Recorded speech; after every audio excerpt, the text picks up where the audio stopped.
Bon, tu t'es fait raccrocher au nez et du coup, tu n'as plus envie de prospecter. Alors écoute bien cette vidéo parce que je vais te dire quelque chose de très important. Et je vais aussi te raconter une petite anecdote.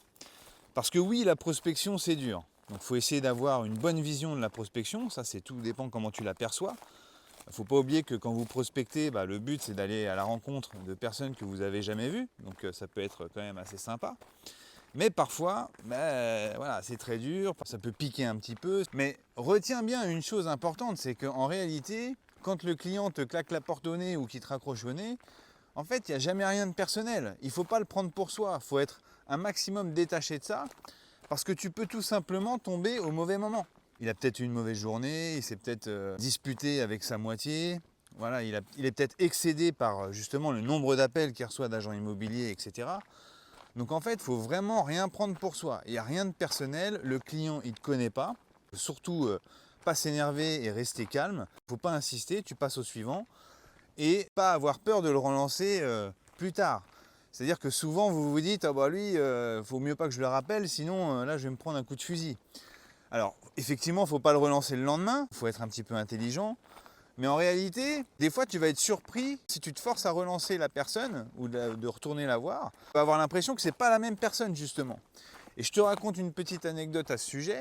Une fois, je suis en porte-à-porte, je sonne et le mec il sort en trombe.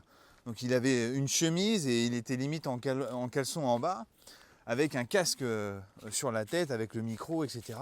Oui, oui, qu'est-ce qui se passe? C'est qui? Donc là, je lui explique qui je suis, pourquoi je viens. Et là, il pète un plomb. Il me dit, mais vous me dérangez, je suis en train...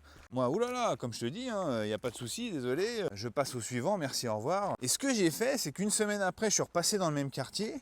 Je lui ai mis un petit mot que j'ai écrit à la main, en lui disant, voilà, c'est moi qui suis passé la dernière fois qui vous ai dérangé, je voulais encore m'en excuser. Voilà, je recherche des biens à vendre parce que j'ai des clients qui comptent sur moi pour habiter le quartier, d'où ma démarche. Et ce qui s'est passé, c'est que ce mec-là, il m'a rappelé, c'est lui qui s'est excusé.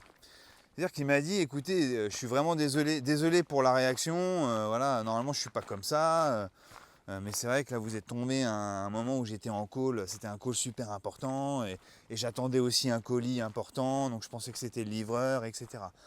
Donc voilà, tout ça pour vous dire quoi? Pour vous dire de ne pas vous mettre de gris-gris, que parfois vous allez mal tomber, vous allez être mal reçu, donc ne pas le prendre personnellement, et derrière ne pas hésiter à relancer les gens à plus ou moins long terme, suivant comment s'est passé l'appel ou la rencontre, mais ne tirez pas de conclusion, parce que parfois même vous, vous avez beau être des gens très bien et des gens très sympathiques, si on vient vous voir au mauvais moment, on risque d'être mal reçu.